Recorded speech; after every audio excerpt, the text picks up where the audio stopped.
اگر اندر للہیت ہے، خلوص ہے، نیک نیتی ہے، خیر خواہی ہے تو باہر آ جائے گی. جب وہ بولے گا تو باہر آئے گی، جب وہ آپ کی طرف دیکھے گا، جب وہ مسکرائے گا، جب وہ آپ کی طرف التفات کرے گا، آپ سے بات کرے گا، انٹریکشن کرے گا، آپ سے جب وہ مخاطب ہوگا، کوئی عمل، کوئی کردار جب اس کا ظاہر ہوگا، ہر چیز میں پھٹے ہوئے انار کی طرح اس کی شیرنی باہر آ جائے گی، اور آپ اس کو دیکھ کر، اس کے پاس بیٹھ کے، اس کی باتیں سن کے سمجھ جاؤ گے کہ یہ بات صحیح کر رہا ہے، اس کے اندر اخلاص ہے، اس کے اندر یقین ہے، اس کے اندر ہمدردی ہے، یہ دھوکہ نہیں دے رہا، یہ بناوٹی باتیں نہیں کر رہا، یہ دکھلاوا اور دکھاوا نہیں کر رہا ہے، بلکہ یہ ہمیں صحیح راستہ دکھا رہا ہے اور ہمیں صحیح راستے پہ چلا رہا ہے. آگے بڑی پیاری بات فرمائی، مثال دی کہ یہ جو دانا لوگ ہوں گے نا، ان کو تم کیسے پہچانو گا، ان کی معرفت پر تم کیسے اطلاع پا سکتے ہو، اور بڑا آسان کر دیا. گر اناری می خری خندان بخر تا دہد خندہ زدانائی او خبر. فرماتے ہیں انار کی مثال دے رہے ہیں. انار جب خریدتے ہو، فرما رہے ہیں جب تم انار خریدتے ہو، اگر انار خریدو تو کیسا خریدنا چاہیے؟ جو پھٹا ہوا ہو نا وہ خرید. خندہ کہ لفظی معنی مسکراتا ہوا، کھلکھلاتا ہوا، جو لافنگ حالت میں ہوتا ہے نا، مسکراتا ہنستا، جو منہ جیسے کھل جاتا ہے انسان. تو انار جب پھٹ جائے نا تو وہ خندہ ہو جاتا ہے، وہ منہ کھول کے ہنس رہا ہے، اور اس کے اندر جو دانے ہیں وہ ہمارے دانتوں کی طرح چمکتے ہیں، ایسے ہی ہوتے ہیں دانتوں کے برابر. تو کہہ رہے ہیں جب تم انار خریدو تو پھٹا ہوا انار خرید. پھٹا ہوا انار جو ہوتا ہے نا وہ بہت میٹھا ہوتا ہے، یہ بات ہمارے تجربے پہ ہے.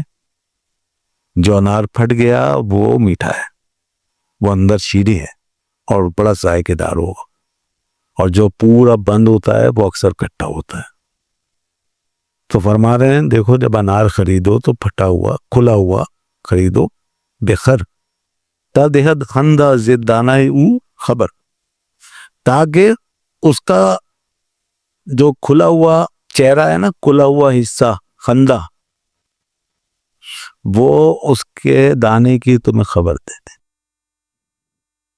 وہ بتا دے گا کہ یہاں دانے پکے ہوئے ہیں اور میٹھے ہیں. تو اس کا وہ ہنستا ہوا چہرہ، کھلا ہوا چہرہ وہ بتا دے گا، اس کا پھٹنا، اس کا شکاف بتا دے گا کہ دانے شیریں ہیں. اب یہ مثال ہے، مطلب کہنے کا یہ ہے کہ جس کے اندر کچھ ہے نا، اگر کسی کے اندر حق ہے تو وہ حق اس سے باہر آ جائے گا. جب اس کا منہ کھلے گا تو حق باہر آئے گا، اگر اندر حق ہے تو. اگر اندر اخلاص اور یقین کی دولت ہے تو وہ اس سے خود بخود پھٹ کے باہر آ جائے گی. اگر اندر للہیت ہے، خلوص ہے، نیک نیتی ہے، خیر خواہی ہے تو باہر آ جائے گی. جب وہ بولے گا تو باہر آئے گی، جب وہ آپ کی طرف دیکھے گا، جب وہ مسکرائے گا، جب وہ آپ کی طرف التفات کرے گا، آپ سے بات کرے گا، انٹریکشن کرے گا، آپ سے جب وہ مخاطب ہوگا، کوئی عمل، کوئی کردار جب اس کا ظاہر ہوگا، ہر چیز میں پھٹے ہوئے انار کی طرح اس کی شیرنی باہر آ جائے گی، اور آپ اس کو دیکھ کر، اس کے پاس بیٹھ کے، اس کی باتیں سن کے سمجھ جاؤ گے کہ یہ بات صحیح کر رہا ہے. اس کے اندر اخلاص ہے، اس کے اندر یقین ہے، اس کے اندر ہمدردی ہے، یہ دھوکہ نہیں دے رہا، یہ بناوٹی باتیں نہیں کر رہا، یہ دکھلاوا اور دکھاوا نہیں کر رہا ہے، بلکہ یہ ہمیں صحیح راستہ دکھا رہا ہے اور ہمیں صحیح راستے پہ چلا رہا ہے۔ جتنے بھی اہل دین اور جتنے بھی اہل صلاح ہیں ان کی پہچان کا سب سے بڑا ذریعہ یہی ہے کہ وہ اپنے اس جیسے کھلنے کے عمل میں ظاہر ہو جائیں گے۔ اور عربی میں محاورہ آپ نے سنا ہوگا، اریناؤ یترشؤ بما فیہ، کہ برتن سے وہی کچھ باہر آتا ہے، وہی مترشح ہوتا ہے جو اس کے اندر پایا جاتا ہے۔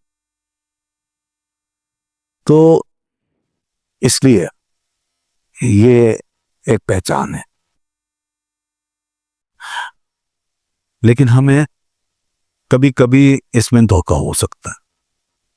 بعض دفعہ کسی کا ڈرامہ، کسی کی فنکاری، کسی کا آرٹ اتنا مطلب یہ کہ اسکلڈ ہوتا ہے کہ ہم وہ پہچان نہیں سکتے، مگر بار بار دیکھنے کے بعد اور نتائج سامنے رکھنے کے بعد خود ہی سامنے پتہ چل جائے۔ یہ بات زیادہ عرصے چھپی نہیں رہے گی، بشرطے کہ آپ نے اس کے آگے اپنی عقل و فکر کو قربان نہ کر دیا ہو۔ اگر آپ نے عقل مار کے اس کے آگے ڈال دی اور آنکھ بند کر لی اور اس کے بندے بے دام بن چکے ہیں آپ، یا اس کے دام فریب میں آ چکے ہیں، جیسا کہ ہم دیکھتے ہیں بہت سے جاہلوں کے پیچھے، بہت سے ایسے خرافات والے لوگوں کے پیچھے اور بہت سے بے عمل لوگوں کے پیچھے لوگ چلے جا رہے ہیں۔ بلکہ یہاں تک ہو جاتا ہے جناب، وہ جیسے پہلے بھی ہم بات کر چکے ہیں کہ وہ دعوے کر رہے ہیں اور لوگ پھر بھی مان رہے ہیں۔ کوئی مہدی بن رہا ہے، کوئی کچھ بن رہا ہے، کوئی کہہ رہا ہے میرا براہ راست تعلق ہے، میں یہ ہوں، میں وہ، مانے جا رہے ہیں، بس سب مان رہے ہیں۔ تو جو اپنی عقل کے اوپر پردہ ڈال دے اور پھر وہ چیزوں کو نہ سمجھے تو بس یہ اس کی بیوقوفی ہے۔ حدیث میں تو آتا ہے مومن ایک سوراخ سے 2 مرتبہ نہیں ڈسا جاتا۔ حدیث میں آتا ہے کہ المومنو، مومن کون ہوتا ہے؟ الکیس الفتن، الکیس الفتن الحذر، 3 چیزیں بیان ہوتا ہے۔ المومنو الکیس الفتن الحذر، مومن کے اندر 3 وصف ہوتے ہیں۔ کیس ہوتا ہے دانا، سمجھدار، مومن دانا ہوتا ہے، سمجھدار ہوتا ہے، وہ بھانپ لیتا ہے، وہ معاملات کو سمجھ لیتا ہے، معاملہ فہم ہوتا ہے۔ اور فتن، وہ زیرک ہوتا ہے، باریک بین ہوتا ہے، ما بین السطور کو سمجھ جاتا ہے، کیا پوشیدہ ہے، کیا چل رہا ہے، کیا ہونے والا ہے، اس کو فوراً بھانپ لیتا ہے۔ ایک وہ ہے کیس، جو سامنے کی چیز کو دیکھ کے سمجھ جائے، معاملے کو سمجھ لے، انڈرسٹینڈ کر۔ اور فتن، جو اب اس کے بعد نتیجہ نکلے گا جو ہونے جا رہا ہے اس کو سمجھ لے۔ اور حذر، جو بچ کے نکل جائے، سامنے کی چیز بھی سمجھ لی اور جو ہونے والا ہے وہ بھی جان لیا، بھانپ لیا، اور اب اپنے لیے بچاؤ کا راستہ بھی نکال لیا۔ بچنا کیسے؟ یہ ہے آخری منزل۔ اگر اس میں سے ایک چیز بھی کم ہو جائے تو آدمی دوسری چیز میں خود ہی فیل ہو جائے گا۔ تو پہلے سامنے کی چیز کو سمجھو، پھر جو آنے والا ہے، جو ہونے والا ہے اس کو سمجھو، اور پھر بچنے کی راہ نکالو۔ یہ 3 چیزیں جس کے اندر جمع ہو جائیں وہ مومن ہے۔ تو مومن کی یہ شان ہونی چاہیے، مومن کو بدھو بن کے نہیں رہنا چاہیے۔ سب سے زیادہ بدھو پنا جو دکھاتے ہیں آج کے مومن، وہ اسی معاملے میں دکھاتے ہیں، دین کے معاملے، کسی کے پیچھے، جب دین کے معاملے میں کسی کے پیچھے چلتے ہیں تو سب سے زیادہ اندھے ہو کے چلتے، عقل وقل سب لپیٹ لیتے ہیں بچی، وہ پھر سارے بیٹھے ہوئے ایسے جعلی لوگ 2 نمبر، اور پورے گاؤں کھا گئے، پوری بستیاں، آبادیاں، خاندان کے خاندان کھا گئے ہوئے۔ ان کے باپ دادے بھی کچھ کے ایسے اسی طرح کے تھے، یا اوپر تو کچھ اچھے لوگ ہوں گے تو نیچے آنے کے بعد وہ اس طرح کے آنے لگے، اور اس کے بعد بھی پھر ایسے لوگ بڑی دلیری سے پیدا ہونے لگے کہ ہمارے باپ نے بھی یہ کیا، ہم بھی یہ کریں۔ کوئی خیال نہیں کسی کے دین کا، آخرت کا، نہ علم کا کوئی پتہ، نہ کوئی عمل کا پتہ، کچھ نہیں، بس لگے ہیں جہالتوں میں پڑے. تو ہم دیکھ رہے ہیں گاؤں دیہاتوں میں، دیکھو کیسی اندھیر نگری مچی ہوئی ہے. تو یہ کیسے مومن ہوئے ہم پر؟ ان مومنوں کو ان 3 لفظوں کے اوپر اس کے معیار پہ پورا اتاریں. ان کو قیس بنائیں، ان کو فتن بنائیں، ان کو حذر بنائیں، کو سکھائیں کہ چیزوں کو اندر جھانک کے دیکھو، معاملے کی گہرائی میں جاؤ، آدمی کی انٹینشن کو سمجھو، اس کے عواقب النتائج پہ نظر رکھو، اور اس کا استقلال دیکھو، اور پھر دیکھو کہ کتنے دانا اور سمجھدار لوگ اس سے متفق ہیں، یہ بھی دیکھو، اس کا ماحول بھی دیکھیں نا.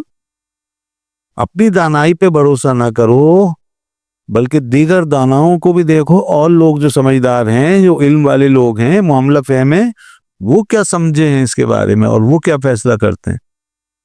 جب یہ ساری چیزیں ایک مومن دیکھے گا نا، تو انشاءاللہ کبھی دھوکہ نہیں کھائے گا. دنیا میں تو آدمی خیر یہ سارے تقاضے پورے کر لیتا ہے، لیکن دین کے معاملے میں ہم بہت ہی اندھے ہو کے چلتے ہیں، کوئی پرواہ نہیں ہے. تو جناب یہ ہے دانائی کی چیزیں. مولانا روم رحمۃ اللہ علیہ فرما رہے کہ دیکھو انار جب کھل جاتا ہے تو اپنے اندر کے وصف بتا دیتا ہے، اپنے اندر کے اوصاف بتا دیتا ہے، اپنے اندر کی شیرنی بتاتا. اسی طرح انسان بھی کھلتا ہے، اس کے اندر کی شیرنی، تلخی، لذت اور بے لذتی، اور اس کی مٹھاس و کڑواہٹ سب پتہ چل جاتی ہے نا. پیاری بات، کتنی خوبصورت بات کی ہے. انار کی مثال ایسی ہے کہ ایک بچے کے لیے بھی قابل فہم ہے، اور ایک بڑا آدمی بھی غور کرے، سبھی کی ضرورت ہے. اور اس تجربے سے سبھی گزرے ہوئے ہیں کہ انار کو دیکھتے ہیں ہم تو اسی طرح پاتے ہیں.